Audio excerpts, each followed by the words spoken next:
안녕하세요. 결혼 생활 4년 만에 이혼을 하게 된 올해 35살 여자입니다. 가족끼리 서로 돕는 것, 저는 그게 당연한 일이라고 생각합니다. 요즘 세상이 핵가족화가 되면서 예전처럼 가족 간의 정이 많이 사라지고 아무리 사회가 개인주의적으로 변했다지만 결국 중요할 때 믿고 기댈 수 있는 존재는 가족밖에 없다고 생각하거든요. 한 식구만큼 세상에 믿을 수 있는 사람이 또 어디 있겠어요. 이름 앞에 시자가 붙었다고 해서 내 가족이 아니니까 나 몰라라 하겠다고 했던 적도 없었습니다. 시누이도 시부모님도 결혼했으면 똑같이 내 가족이니 말입니다. 우리가 도움이 필요하면 도움을 받고 다른 가족이 도움이 필요할 때면 도와주고 친정시댁 가리지 않고 제 나름 최선을 다했다고 생각해요. 하지만 도와주는 데에도 정도가 있다고 생각합니다. 도움이 필요하다고 해서 덮어놓고 무조건 도와주는 게 답은 아니잖아요. 그리고 그걸 결정하는 건 혼자서 결정하는 게 아니고 부부 서로 간의 합의가 가장 중요하다 생각합니다. 한 명이 그 정도는 당연히 도와줘도 된다고 생각해도 다른 한쪽은 아니라고 할 수 있잖아요. 그리고 어느 한쪽이 이건 아니다라고 한다면 적당한 선에서 타협을 하던가 그렇게까지는 해줄 수 없다고 거절도 할 줄 알아야 하는 것 아니겠나요? 그런데 남편은 자기 가족 일에 대해서만큼은 저를 고려하지 않고 자기 가족만 챙겨댔어요. 그렇게까지 자기 가족들만 소중한 사람을 내 가족이라고 곁에 두고 있으면 뭐 하겠나요? 결국 남편을 가족들 품으로 돌려주기로 결심하고 그렇게 이혼을 하게 되었습니다. 제가 대학을 졸업하고 곧바로 취직을 하지 못했어요. 전공을 살려서 일을 하고 싶었지만 취업이 생각처럼 쉽지 않아 정말 힘들었습니다. 결국엔 전공하고는 전혀 무관한 일을 하는 회사에 취직하게 되었죠. 이벤트 기획과 관련된 일이었는데 전공과는 무관할지라도 일 자체는 제 적성에 잘 맞더라고요. 처음에는 아예 아무것도 모르는 내가 이 업계에서 살아남을 수 있을까 하는 생각에 자신이 없었어요. 그래도 일을 계속 하다 보니 일이 어느 정도 저랑 잘 맞기도 해서 이왕 시작한 거 제대로 한번 해보자는 욕심이 생기더라고요. 저 말고 다른 직원들은 다 대학에서 배운 전공이 일과 어느 정도 연관이 있었는데 저는 그렇지 않았거든요. 그래서인지 기획안 같은 걸 제출할 때면 알게 모르게 무시를 당하는 일이 한두 번이 아니었습니다. 그래도 열심히 하면 인정받겠지 하는 생각에 이를 악물고 버티며 피 터지게 노력했어요. 그리고 그렇게 회사 생활을 시작한 지 5년 차에 남들은 그보다 몇 년을 더 일해야 맡아볼까 말까 하다는 대형 브랜드의 신제품 론칭 행사 일을 맡게 되었습니다. 제 노력이 결실을 맺었던 거죠. 남편을 처음 만난 건 바로 그때였어요.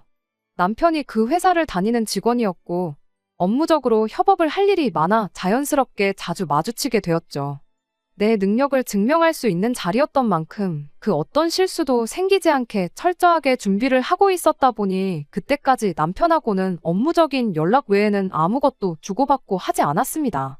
본격적으로 연락을 주고받게 된 건 행사를 성공적으로 마무리하고 난 뒤였죠. 남편이 말하길 저랑 가까워지고 싶었는데 도무지 빈틈을 보여주지 않아 애먹었다나요. 아무튼 그렇게 연락을 주고받기 시작하다가 저희는 연애를 시작하게 되었습니다. 대기업을 다닌다는 조건도 좋았지만 무엇보다 남편 자체가 배려심이 많고 사려 깊은 사람이었다는 게 좋았어요. 제가 일에 열중해 있느라 먼저 말도 못 붙이고 전전긍긍하고 있었던 것도 그렇고 실제로 연애하면서도 그런 느낌을 받았던 적이 한두 번이 아니었거든요. 그렇게 2년간의 연애 끝에 저희는 결혼을 하게 되었습니다. 이미 30 가까운 나이에 시작한 연애였다 보니 저는 어느 정도 결혼도 염두에 두고 있던 상황이었어요. 하지만 그게 행여나 저 혼자만의 생각일 수도 있었기에 연애하면서 남편 가족들을 따로 소개받거나 했던 적은 없었습니다. 시부모님을 처음 만난 것도 신우를 처음 만난 것도 전부 결혼 이야기가 나오고 나서예요. 신우는 결혼 허락을 받기 위해 시부모님을 만난 뒤 따로 자리를 만들어 처음 인사를 나누게 되었죠. 남편보다 2살 위 누나로 저희가 연애를 시작하기 전부터 이미 결혼의 가정을 꾸리고 살고 있는 전업주부였습니다. 처음에는 그냥 오지랖이 넓은 그런 사람이구나 싶었어요. 우리 결혼 준비하는 걸 도와주겠다며 눈치도 없이 데이트하는 자리에 따라 나오고 그랬거든요.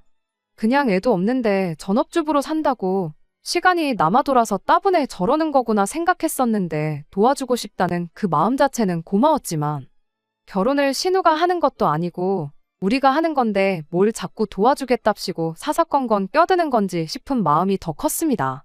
당시 남편은 누나가 친해지고 싶어서 저러는 거 아니겠냐며 최대한 좋게 좋게 신우의 오지랖을 포장해 주려고 했었어요. 신우가 따라 나오고 싶다면 싶다는 대로 자리에 데리고 나오고 그랬으니까요. 그런데 어느 순간부터 신우가 너무 노골적으로 자기 하고 싶은 대로 저희 결혼 준비를 좌지우지 하려는 건가 싶을 정도로 간섭을 하기 시작하더라고요. 웨딩 사진이며 드레스 고르는 것부터 시작해 청첩장 디자인까지 하등 신우가 결정할 것들이 하나도 없는 부분이잖아요. 결혼을 내가 하는 건지 신우가 하는 건지 싶을 만큼 정도가 지나치다 싶을 때쯤 남편한테 단도직입적으로 신우가 그러는 게 좀 불편하다는 말을 직접적으로 꺼냈습니다. 남편은 저희 말에 이렇게 대답했죠. 우리 가족들이 원래 이렇게 무슨 일이고 서로 도와주고 싶어 한다고요. 누나가 이래라 저래라 한다고 누나가 하자는 대로 할 생각은 없으니까 걱정 말라고 그냥 도와주고 싶어서 저러는 건데 성의를 무시할 수는 없지 않냐며 다 친해지고 싶어서 저러는 거니 저보고 이해를 좀 해달라는 식이었습니다. 뭐 저렇게까지 말하는데 제가 어쩔 도리가 있었겠나요. 그래도 신우이의 조언이 아무 도움이 되지 않았던 건 아니에요. 딱 하나 마음에 들었던 게 있는데 그게 바로 결혼식장 식사 메뉴를 정하는 부분이었어요. 저도 사회생활하면서 결혼식을 몇 번 다녀와 봤다 보니 결혼식은 당연히 뷔페로 하는 게 맞다는 생각을 가지고 있었거든요. 그런데 신우가 하는 말이 뷔페가 호텔처럼 잘 나오는 것도 아니고 먹어봐서 알겠지만 음식 퀄리티도 별로라면서 차라리 스테이크나 갈비탕 같이 정갈하게 한 상 나오는 게 더 낫다고 그러더라고요. 자기도 멋모르고 뷔페로 했던 게 참 후회가 된다나 어쩌나 하면서요. 그렇게 이래저래 신우가 혼자 발품손품 팔아가며 예식장을 하나 찾아줬는데 분위기도 너무 좋았고 식사도 정말 괜찮았어요. 지금 생각해보면 그냥 신우가 뷔페보다 스테이크가 먹고 싶어서 그런 말을 했던 것 같기도 한데 뭐 그래도 덕분에 결혼식은 나름 성대하게 잘 치렀으니 그래도 도와준다는데 무조건 싫다고 할 필요까지는 없겠구나 그렇게 생각을 고치게 되었습니다. 아무튼 그렇게 결혼식을 올리고 난 뒤 저희 결혼 생활이 시작되었습니다. 세상에 누가 이혼을 염두에 두고 결혼을 하겠나요? 결혼 초반은 정말 남부러울 것 없이 행복한 시간의 연속이었어요. 결혼 전 남편이 했던 가족들끼리 서로 도와주는 가풍이 있다는 말처럼 시부모님 또한 여러 방면에서 저희를 도와주시고 그랬습니다. 맞벌이 하는데 집안일 같은 거 조금이라도 줄이는 게 좋지 않겠냐며 이런저런 반찬을 해주시곤 했죠. 시댁까지 거리가 꽤 돼서 항상 저희가 가지러 가기는 해야 했지만 그렇게 신경 써주시는 게 어디냐 싶었고 그 마음 씀씀이가 감사하기까지 했습니다. 그런데 이런 시부모님의 도움이 저를 위한 도움이 아니라는 걸 알게 되었어요. 가족끼리 서로 돕는다는 그 가풍의 진짜 의미를 알게 된 순간이었죠. 실제로 도움이 필요했던 건 저희가 아니라 신우이였던 겁니다. 일단 시부모님이 매주같이 챙겨주던 반찬만 봐도 항상 저희 것뿐만 아니라 신우이네 반찬까지 함께 챙겨주셨었거든요. 그리고 너네 반찬 가져가는 김에 네 누나네 것도 챙겨다 주거라 매번 이런 식이었어요. 신우네가 시댁에 비해 저희 집에서 비교적 가까운 거리에 있었다 보니 가져다 주는 것 자체에는 아무 문제가 없었습니다. 진짜 문제는 항상 신우이네 반찬 양이 훨씬 더 많았다는 데 있었죠. 반찬통 크기만 해도 거의 2배 차이가 날 정도였거든요. 종류도 몇 가지나마 더 많았고 저희한테는 따로 안 챙겨주는 국 종류도 몇 개씩 있었어요. 종류나 양이 더 많고 적고 그 자체는 저희한테 큰 문제가 되지는 않았습니다. 어차피 저희 부부는 맞벌이 생활을 하다 보니 저녁도 밖에서 해결하는 경우가 더 많았거든요. 냉장고에 반찬만 많아봐야 집에서 거의 식사를 하지 않는데 그나마 챙겨주시는 적은 양의 반찬들도 제때 다 먹지도 못하고 버리는 일이 부지기수였어요. 그냥 저희들 맞벌이 한다고 집안일 좀 덜 하라고 챙겨주시던 그 마음이 감사했던 거지 반찬이 꼭 필요했던 건 아니었던 거죠. 한 번은 저희가 그 전주에 받은 반찬이 그대로 있어서 이번에는 반찬을 따로 받아오지 않아도 되는 상황이었습니다. 그런데 시어머니가 신우네 걸 가져다 줘야 하니 무조건 오라는 식으로 막무가내셨죠.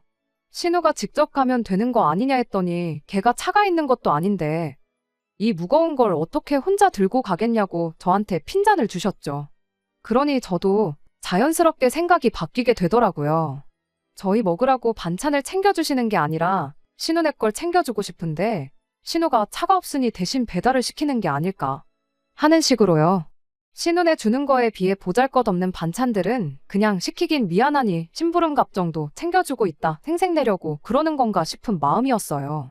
그건 그렇다 쳐도 더 이해할 수 없었던 건 신우이가 애가 있는 것도 아니고 그렇다고 저희처럼 맞벌이를 하는 것도 아닌데 왜 집 반찬을 항상 시어머니가 해주고 계시는 건가 하는 사실이었습니다.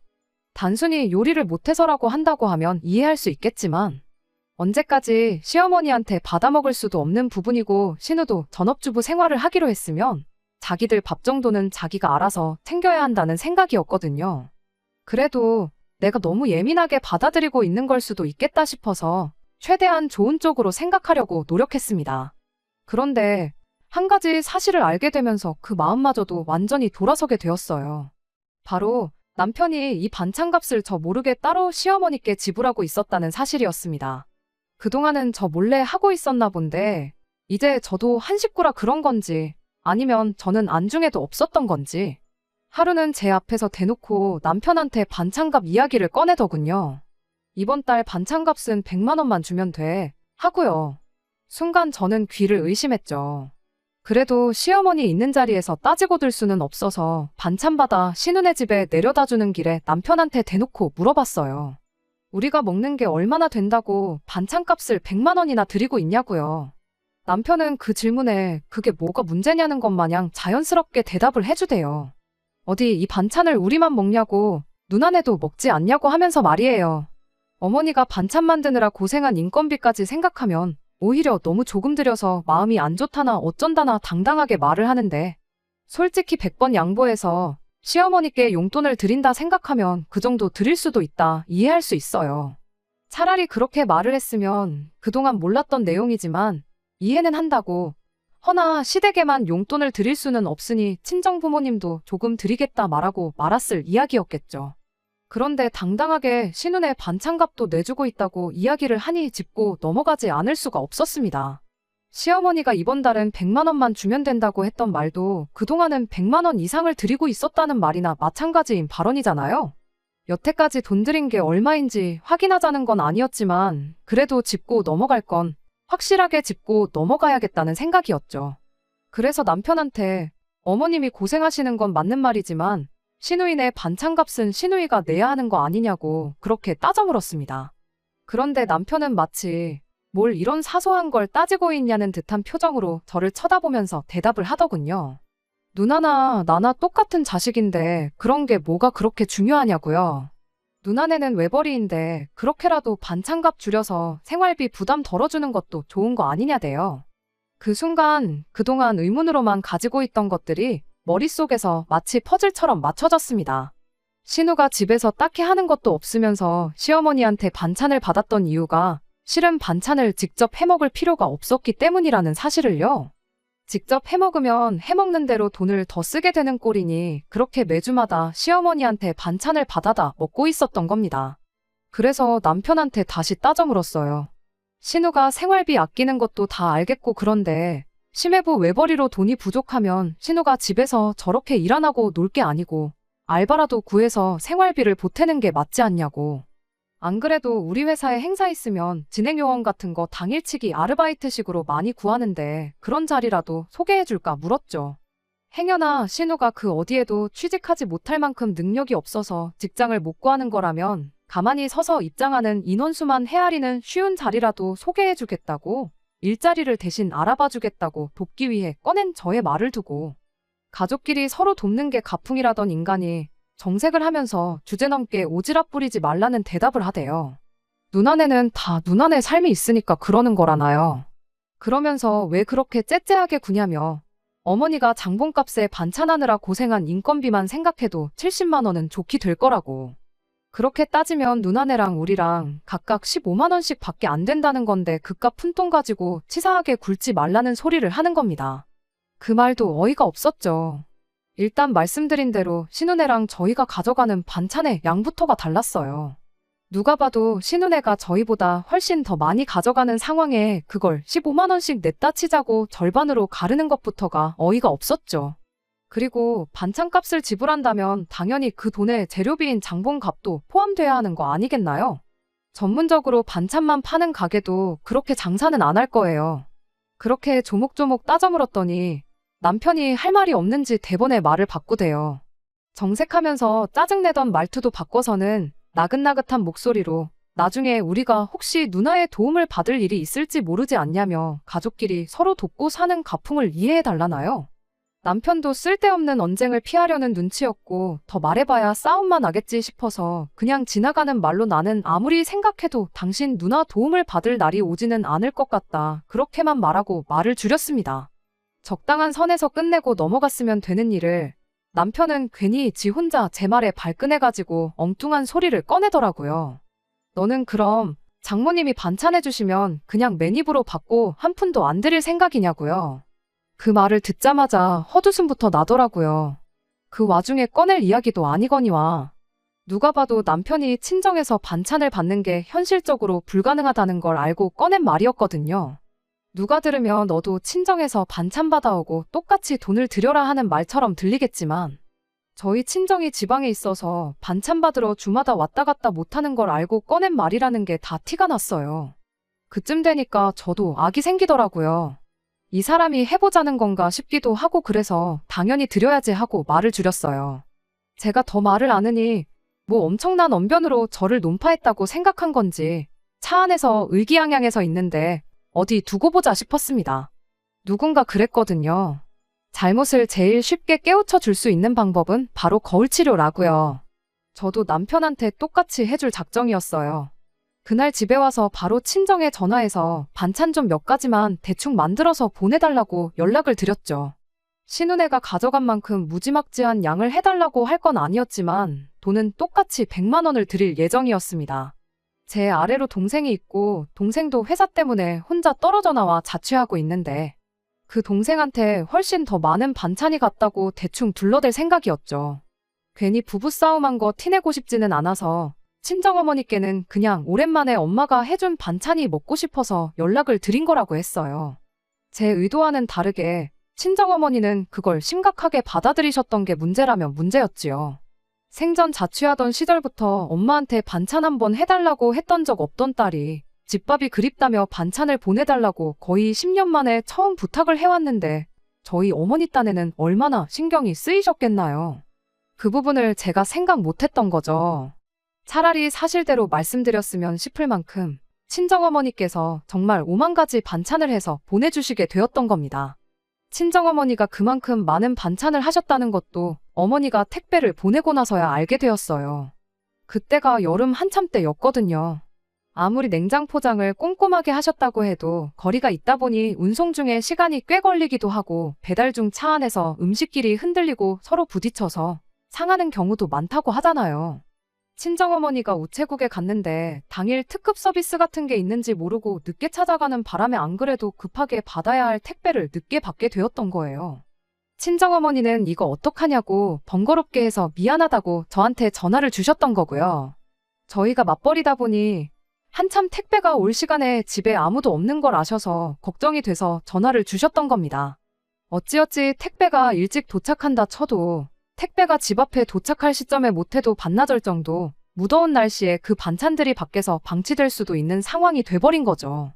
아무리 제가 남편에게 거울 치료를 해주겠다고 골려줄 생각에 부탁드린 반찬일지라 해도 어머니가 그렇게 고생하셔서 그 무거운 걸 혼자 포장까지 하고 택배까지 보내주셨는데 그걸 받자마자 못 먹게 만들 수는 없는 노릇이잖아요. 그러다 문득 남편이 저한테 했던 말이 떠올랐지요. 이렇게 베풀다 보면 언젠가 누나 도움을 받을 날이 있지 않겠냐고 했던 바로 그 말이요. 지금이 딱 그때구나 싶었어요. 신우야, 뭐 집에서 놀고 먹는 게 일인데 택배 하나 대신 받아주는 거야 어려운 일도 아니지 않겠나요?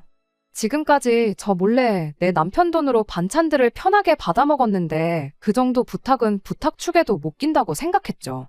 그래서 남편한테 신우한테 연락해서 내일 정오쯤에 우리 집에 와서 친정에서 보내준 택배 좀 받아달라고 부탁해달라고 말했어요. 그런데 남편이 또 저한테 정색을 하면서 우리 누나가 무슨 네 심부름꾼이라도 되는 줄 아냐며 짜증을 내는 겁니다. 이 말을 듣는 순간 진짜 어이가 없어서 웃음조차 나오지가 않더라고요. 남편한테 제가 바로 따져 물었죠. 가족끼리 서로 돕는 거라고 하지 않았냐고요. 언젠가 신우 도움을 받을 일이 있을 수도 있으니 그렇게 베푸는 걸 아까워하지 말라고 하지 않았느냐고 따졌죠.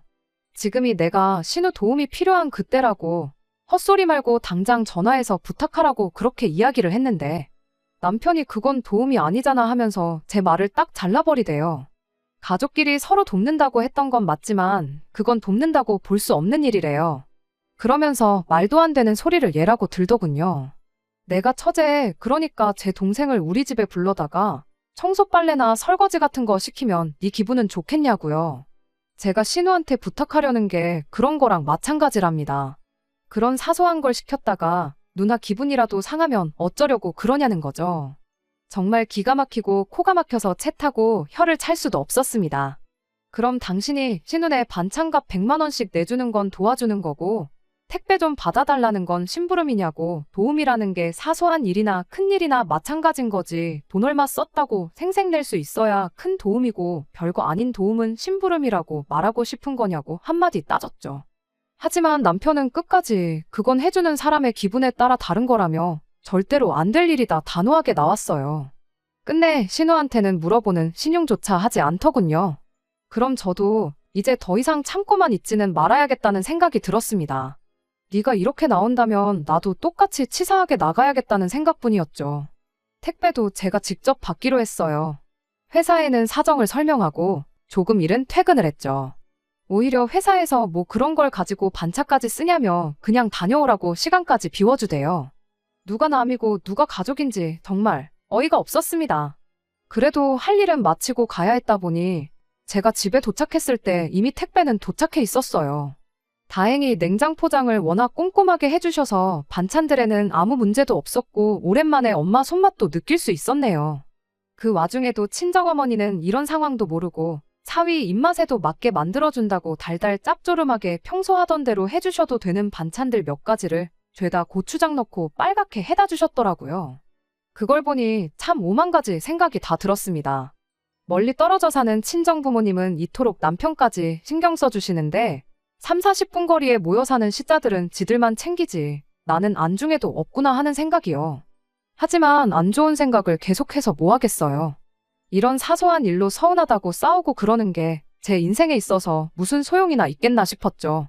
이미 2년 가까운 세월을 나 모르게 시어머니 용돈에 신우 반찬값까지 퍼주고 있었다는 사실만 두고 봐도 이미 남편이 먼저 부부간의 신뢰를 저버린 거나 마찬가지인 상황인데 이때 끝장을 봤어야 했던 걸 그냥 좋게 좋게 시어머니 용돈 드린 걸로 치자. 그리고 시어머니가 그 용돈으로 당신 안 쓰고 외벌이하는 딸을 챙겨주신 거라 생각하자고 그렇게 쉽게 넘어갔던 게 저희 불찰이었습니다.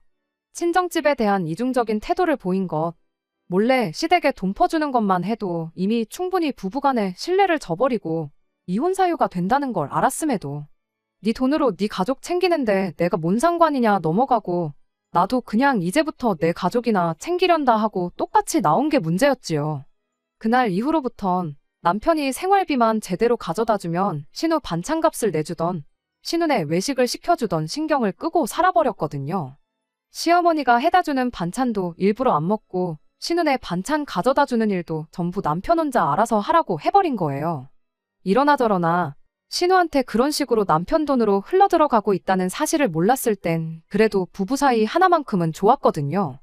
그냥 여태 했던 것처럼 모르는 척 둘이서만 사이라도 좋게 지내면 문제없다 그런 생각이었는데 왜 그때는 그런 생각을 안 했는지 모르겠어요. 나 모르게 남편이 신우한테 반찬값이라고 퍼주는 것 그것 말고도 다른 게 있을 수도 있다는 의심을 말입니다. 그때 철저하게 샅샅이 뒤져서 아예 그런 걸 차단했어야 했는데 너무 안일하게 그게 끝이라고 혼자 지레짐작하고 넘겼던 게 문제였어요. 왜냐하면 진짜였거든요. 바로 남편이 반찬값은 물론이고 신우의 용돈까지 챙겨주고 있었던 거예요.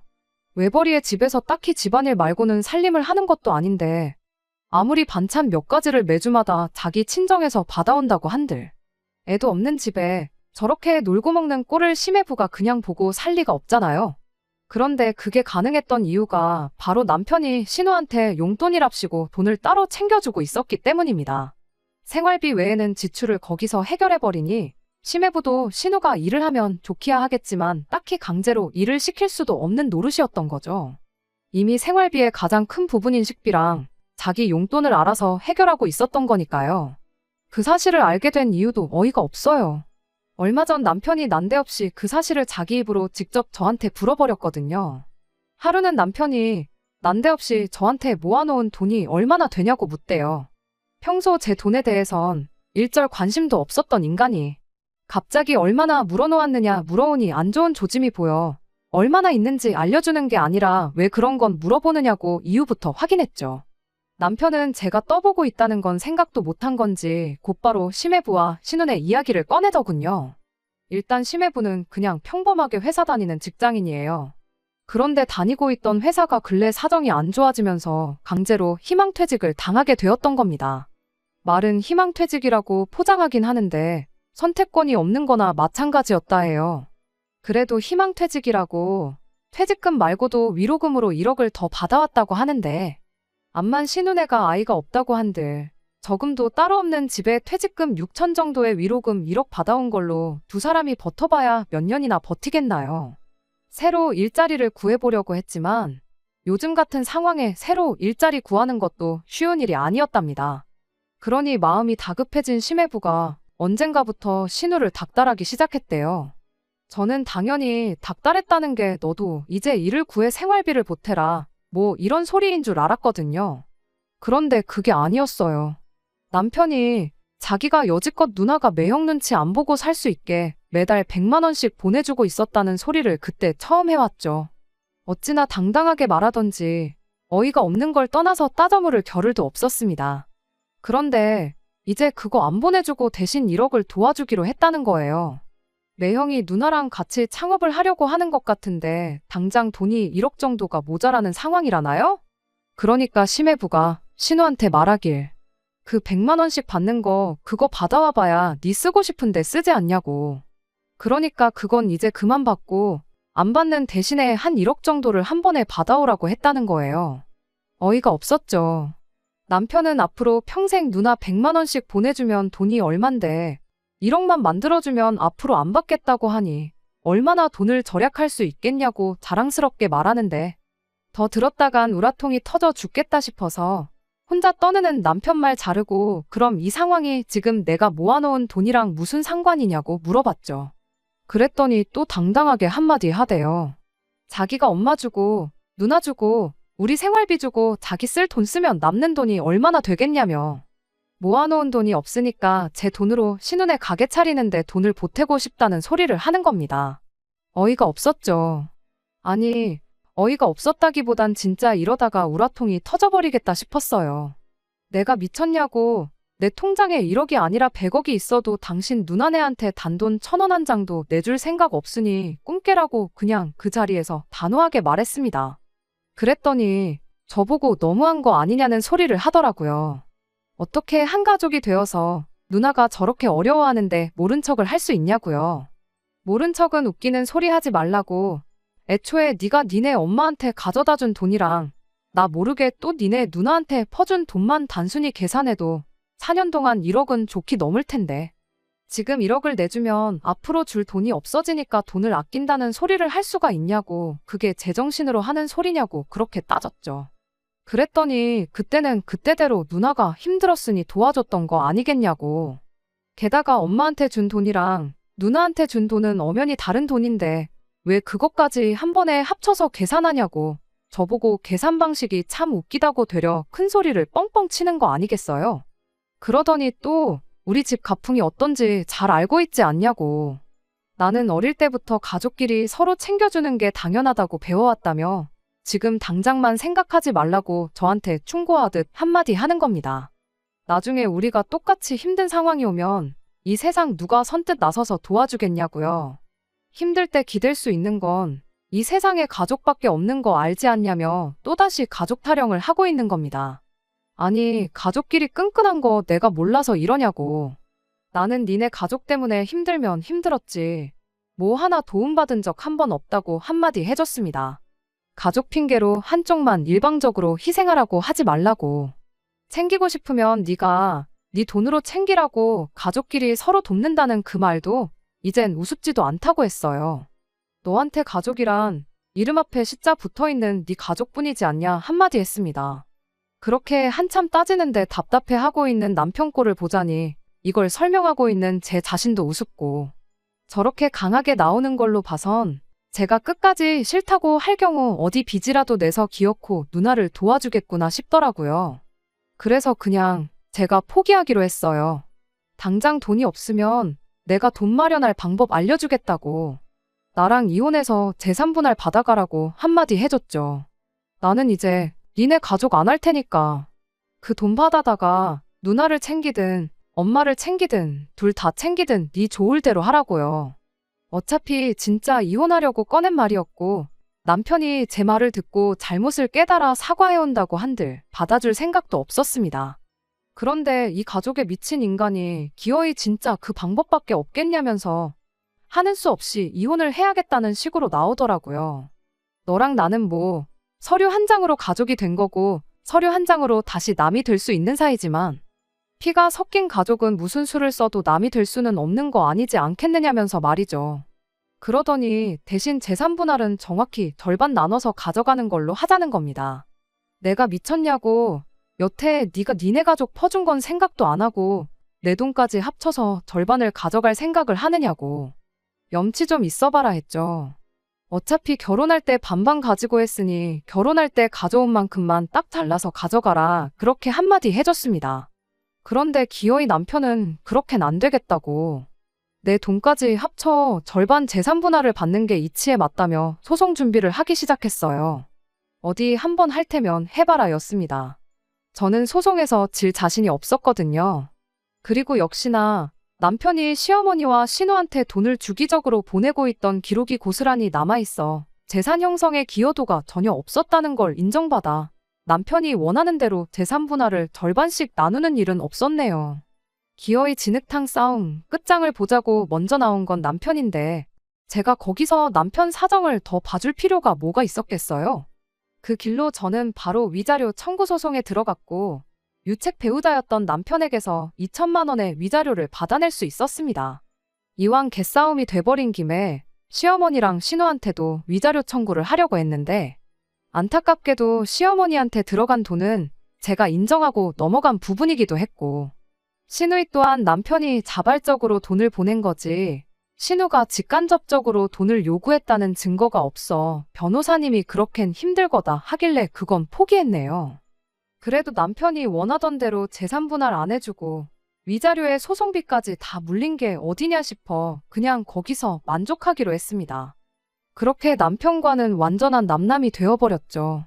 그 후로 남편은 저한테 위자료 내주고 나머지 분할받은 그 돈으로 결국 신우네 가게 차려주는데 돈을 보태줬던가 봐요. 대신 오갈 곳 없어진 남편은 신우네 들어가서 살기로 했다던데, 얼마 전 시어머니한테서 연락을 한 통 받게 되었어요. 대번에 저한테 대놓고 묻대요. 혹시 지난 날은 다 잊고 남편하고 재결합을 할 생각은 없느냐고요. 솔직히 저는 그럴 생각이 눈꼽만치도 없었지만 갑자기 저렇게 나오는 이유가 뭔가 궁금하긴 하더라고요. 그래서 약간 여지를 주는 척하고 무슨 일이 있느냐 물어봤어요. 저는 신우네가 창업하면 당연히 얼마 못 버티고 망할 줄 알았는데 어떻게 심해부가 수완이 좋아 장사가 생각보다 더 빠르게 자리를 잡았나 보더라고요. 그런데 문제는 이제 먹고 살 걱정이 없어지니까 방 한 칸 차지하고 살고 있는 남편이 불편해졌던가 봐요. 얼마 전에 둘이 이제 아이를 갖고 완전한 가정을 이루고 싶은데 그러려면 남편이 방해가 된다고 나가달라는 말을 해왔대요. 가족이라면 끔찍히 생각하는 남편이었다 보니 또 그 와중에 돈은 돈대로 퍼주고 누나가 원하는 대로 짐 싸들고 시댁을로 들어갔는가 봐요. 그런데 시어머니도 막상 장가 보냈다가 이혼당해 집으로 돌아온 아들이 반갑지만은 않았던 거죠. 저한테 연락한 이유도 그 때문이었어요. 다시 품에 끼고 살자니 번거로워서 저한테 다시 데려가 달라고 연락을 해온 거였던 겁니다. 자초지종을 듣자마자 어머님한테 한마디 했죠.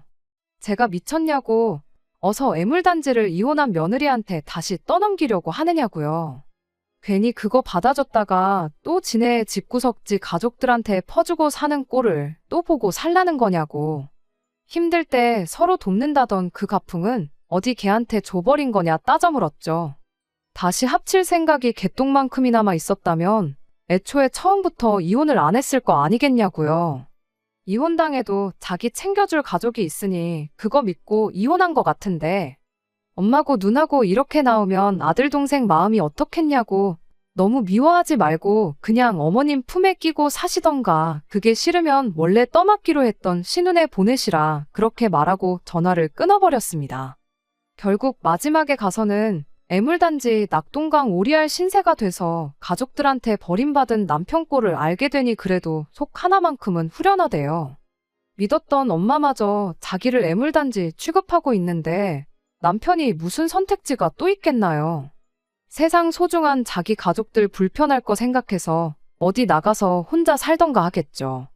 돈이야 다시 벌면 되겠지만 당장 수중에는 땡전 한 푼 없을 테니 어디 고시원 신세는 면치 못하게 되었겠네요. 뭐 집 팔자 지가 꼰 건데 누구 탓을 하겠나요? 저 또한 누구 탓 하나 하지 않고 이렇게 인연을 더 낭비하고 이혼하게 된 제 신세를 제 탓을 하고 있는데 말이에요. 그래도 가족만 오매불망 바라보던 남편의 말로가 저렇다니 그거 하나만큼은 정말 제 속을 후련하게 만들어줬어요. 여지껏 소갈이 해온 거 조금이나마 위안이 될 만큼 말입니다.